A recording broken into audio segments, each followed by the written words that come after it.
Hello दोस्तों, आज हम बात करने वाले हैं इंडिया की एक बहुत इंटरेस्टिंग इंफ्रास्ट्रक्चर कंपनी के बारे में, GSW infrastructure.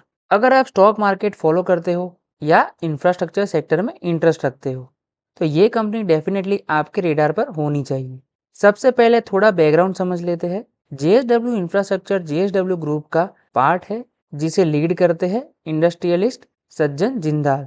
GSW group India के मेजर इंडस्ट्रियल ग्रुप में से एक है और इनका बिजनेस स्टील, एनर्जी, सीमेंट और इंफ्रास्ट्रक्चर जैसी सेक्टर्स में है। अब सवाल आता है कि जीएसडब्ल्यू इंफ्रास्ट्रक्चर एक्चुअली करता क्या है। सिंपल लैंग्वेज में बोले तो कंपनी पोर्ट डेवलपमेंट करती है और ऑपरेट करती है, यानी सिर्फ जो कार्गो लेकर आती है, कोल, आयरन और स्टील कंटेनर्स, उनको अनलोड करना, स्टोर करना और लॉजिस्टिक मैनेजमेंट करना, ये सब काम कंपनी करती है। आज के टाइम पर जेएसडब्ल्यू इंफ्रास्ट्रक्चर इंडिया की सेकंड लार्जेस्ट पोर्ट ऑपरेटर है कार्गो कैपेसिटी के हिसाब से। कंपनी की टोटल कार्गो हैंडलिंग कैपेसिटी रफली 170 मिलियन टन पर ईयर के आसपास है। और सबसे इंटरेस्टिंग बात, कंपनी सिर्फ इंडिया में नहीं बल्कि इंटरनेशनल लेवल पर भी ऑपरेशन करती है।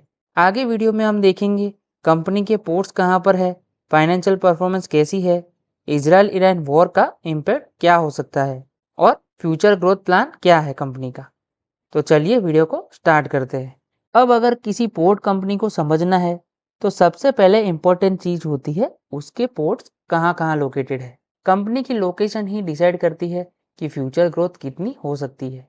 जेएसडब्ल्यू इंफ्रास्ट्रक्चर के पोर्ट मेनली इंडिया के वेस्ट कोस्टल और ईस्ट कोस्ट दोनों पर लोकेटेड है। वेस्ट कोस्ट पर कंपनी के मेजर पोर्ट्स है, जैसे जयगढ़ पोर्ट महाराष्ट्र में, धारामतर पोर्ट महाराष्ट्र में, गोवा का साउथ वेस्ट पोर्ट और मैंगलोर टर्मिनल कर्नाटका में। वेस्ट कोस्ट का एडवांटेज ये होता है कि यहाँ से मिडल ईस्ट और Europe trade route easily connect होते हैं।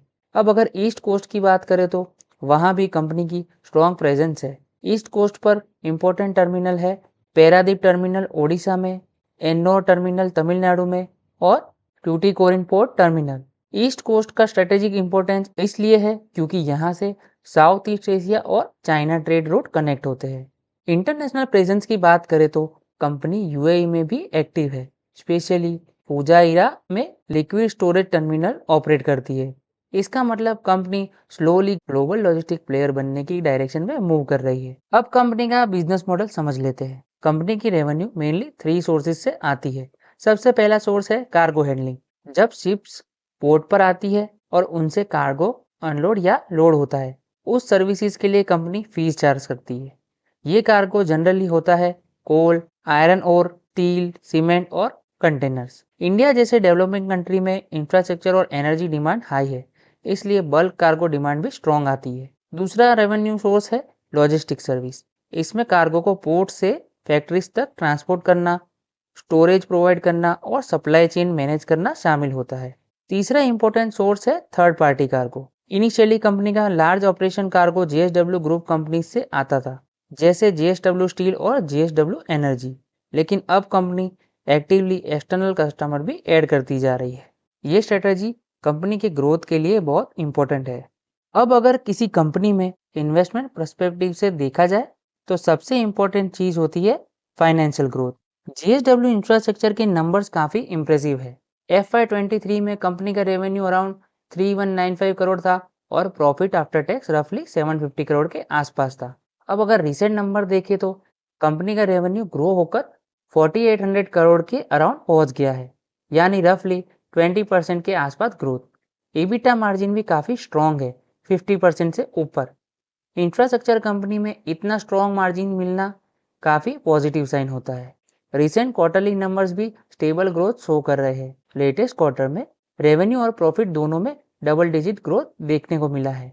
इसका मेन रीजन है high cargo volume, new terminal start होना और ऑपरेशनल एफिशिएंसी इंप्रूव होना। लेकिन अब एक इंटरेस्टिंग क्वेश्चन आता है, अगर ग्लोबल लेवल पर कॉन्फ्लिक्ट हो रहा है, जैसे इजराइल और ईरान के बीच में टेंशन, तो क्या इसका इम्पैक्ट कंपनी पर पड़ सकता है। अभी ग्लोबल लेवल पर सबसे बड़ा जियोपॉलिटिकल टेंशन है इजराइल और ईरान के बीच में कॉन्फ्लिक्ट। इसका इम्पैक्ट वर्ल्ड ट्रेड पर पड़ सकता है, क्योंकि middle east region global oil trade का सेंटर है। अगर कॉन्फ्लिक्ट एस्केलेट होता है, शिपिंग रूट और ऑयल प्राइसेस दोनों इफेक्ट हो सकते हैं। नेगेटिव इम्पैक्ट क्या हो सकता है? सबसे पहले शिपिंग इंश्योरेंस कॉस्ट बढ़ जाती है। दूसरा, ग्लोबल ट्रेड टेम्पररीली स्लो हो सकता है। लेकिन इंटरेस्टिंग बात यह है कि जेएसडब्ल्यू इंफ्रास्ट्रक्चर का बिजनेस मॉडल कंटेनर ट्रेड पर हेवीली डिपेंडेंट नहीं है। Company mostly bulk cargo handle करती है, जैसे कोल और आयरन ओर, और इंडिया की डोमेस्टिक डिमांड इन कमोडिटीज के लिए काफी स्ट्रांग है। इसलिए वॉर का इम्पैक्ट लिमिटेड हो सकता है।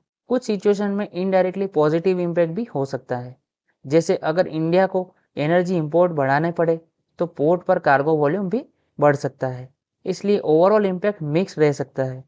अब बात करते हैं कंपनी से रिलेटेड कुछ लेटेस्ट डेवलपमेंट और न्यूज़ की। रिसेंटली जेएसडब्ल्यू इंफ्रास्ट्रक्चर ने एक मेजर एग्रीमेंट साइन किया था कोलकाता पोर्ट अथॉरिटी के साथ। ये एग्रीमेंट रफली 30 इयर्स कंसेशन पीरियड के साथ था।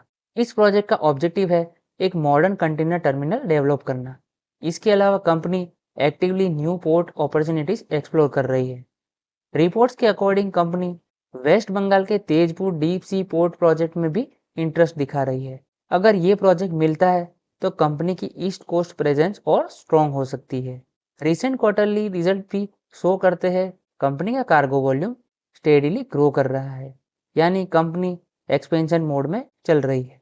जेएसडब्ल्यू इंफ्रास्ट्रक्चर ने फ्यूचर के लिए काफी अग्रेसिव प्लान्स अनाउंस किए हैं। कंपनी का टारगेट है 2030 तक cargo handling capacity 400 million ton per year तक पहुंच जाए, यानी करंट कैपेसिटी से ऑलमोस्ट डबल ग्रोथ। इस एक्सपेंशन के लिए कंपनी रफली 30,000 करोड़ कैपेक्स प्लान कर रही है।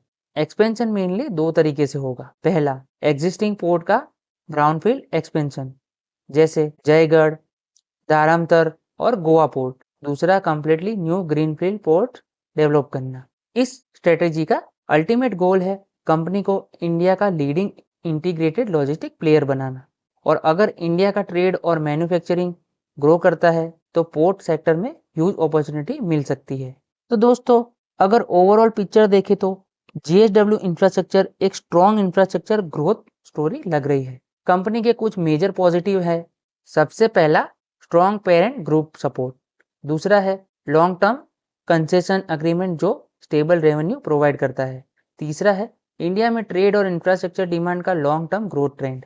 लेकिन रिस्क भी इग्नोर नहीं कर सकते, जैसे ग्लोबल ट्रेड स्लोडाउन या कमोडिटी डिमांड फ्लक्चुएशंस। लेकिन लॉन्ग टर्म पर्सपेक्टिव से देखा जाए तो पोर्ट सेक्टर इंडिया में काफी प्रॉमिसिंग लग रहा है और जेएसडब्ल्यू इंफ्रास्ट्रक्चर इस सेक्टर के इम्पोर्टेंट प्लेयर्स में से एक है। और अगर कंपनी अपने एक्सपेंशन प्लान सक्सेसफुली एग्जीक्यूट कर लेती है तो फ्यूचर ग्रोथ काफी स्ट्रांग हो सकती है। तो दोस्तों, ये वीडियो सिर्फ एजुकेशनल पर्पस के लिए है, कोई इन्वेस्टमेंट एडवाइस नहीं है।